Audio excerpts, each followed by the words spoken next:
Oke, kita lanjutkan nomor 21. Perhatikan teks 21 dan 22. Malaka merupakan kota paling kecil yang mengalami perkembangan pesat pada masa Sultan Muzaffer Shah dan menjadi pusat perdagangan. Letak Malaka strategis, jalur utama pelayaran kapal-kapal dagang yang bersandar mengangkut barang dagangan dari kerajaan Nusantara untuk dibawa ke negara lain. Nah, dari uraian di atas dapat diketahui bahwa A. Malaka memiliki kekayaan. Enggak, dia tidak bahas tentang kekayaan. B. Sebagian besar penduduk Malaka berprofesi sebagai petani. Dia juga tidak membahas tentang petani, berarti gugur. Yang C. Letak kerajaan Malaka berusaha mengembangkan sistem agraris. Kerajaan Malaka berusaha mengembangkan sistem agraris, tidak pernah disinggung di atas. D. Aktivitas perdagang Malaka berhasil meningkatkan kehidupan masyarakat, tidak ada menjelaskan tentang masyarakat, berarti jawaban yang tepat adalah E. Posisi Malaka berpengaruh bagi aktivitas perdagangan maritim karena di atas dijelaskan letaknya yang strategis dan menjadi pusat perdagangan. Nomor 22, bukti yang memperkuat peristiwa tersebut adalah A. Itsing, B. Marco Polo, D. Ibnu Battuta, atau E. Bustanus Salatin. Itsing enggak, Itsing lebih banyak menjelaskan tentang kerajaan-kerajaan Hindu-Buddha. Berita Marco Polo tidak, dia singgahnya di Sumatera tapi tidak di kerajaan Malaka. Jadi Perlak. Ibnu Battuta dia sempat juga singgah tetapi dia tidak menjelaskan tentang Malaka. Yang menjelaskan tentang Malaka itu adalah berita Mahuan atau berita Cina. Berita Mahuan ini seperti sudah kakak jelaskan di atas, berisi tentang perjalanan Laksamana Cheng Ho pada tahun 1405 atau abad ke-15. Dia berlayar itu melewati Laut Cina Selatan, Selat Malaka, Teluk Persia, dan Laut Merah. Jadi pada ekspedisi ini di Asia Tenggara sedang tumbuh kerajaan Aceh, Cirebon, Malaka, Banten, dan Pasai. Makanya jawabannya adalah berita Mahuan. Oke, kita lanjutkan.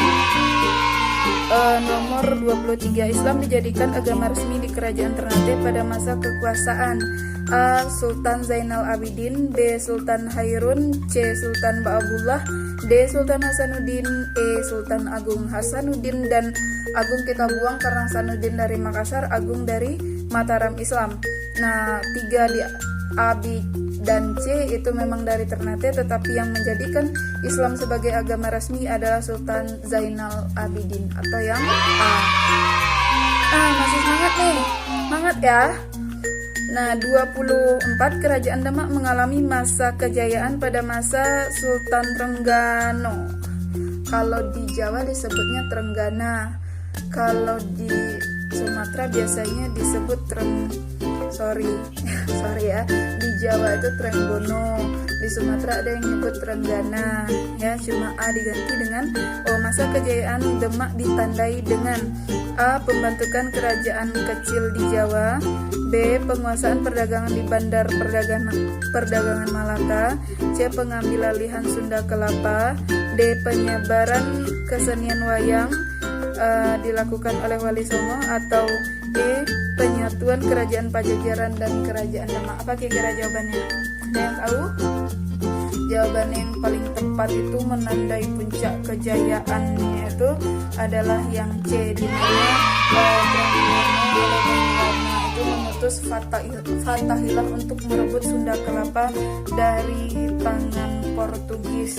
Nah, di bentuk kejayaan lainnya itu dia berhasil mengalahkan kerajaan Hindu-Buddha di seluruh Jawa, mengawinkan putrinya dengan Bupati Madura, dan juga mengawinkan putrinya dengan Sultan Hadirijaya atau Joko Tingkir. Jadi dulu Sunda Kelapa, Jakarta sekarang namanya Sunda Kelapa pada masa Portugis. Pada masa kerajaan Demak itu namanya diganti dengan Jayakarta atau kota kemenangan oleh Fatahillah. Lalu oleh Belanda diganti dengan Batavia. Nah, sekarang kita kenal dengan Jakarta. Oke, soal terakhir, perhatikan pernyataan di bawah ini. Membawa kerajaan Mataram menuju masa kejayaan, membagi kerajaan Mataram menjadi 4, yaitu Kutanegara, Negara Agung, Mancanegara, dan Pesisir. Keterangan di atas berkaitan dengan Raja Mataram Islam, yaitu A. Sultan Agung, B. Amangkurat I, C. Ki Ageng Pemanahan, D. Penembahan Senopati, atau E. Bukan Raden tapi Pangeran Jolang. Jawaban yang paling tepat itu langsung aja A. Kuncinya apa? Kalian harus mengetahui siapa raja terkenal di kerajaan Mataram, atau pada masa siapa kerajaan Mataram mencapai puncak kejayaan. Oke, sekian pembahasan hari ini. Kalau kakak ada salah-salah, kakak mohon maaf. Kalau ada pertanyaan silahkan saja langsung komen di kelas online kita. Kita ketemu lagi di pertemuan online selanjutnya. See you.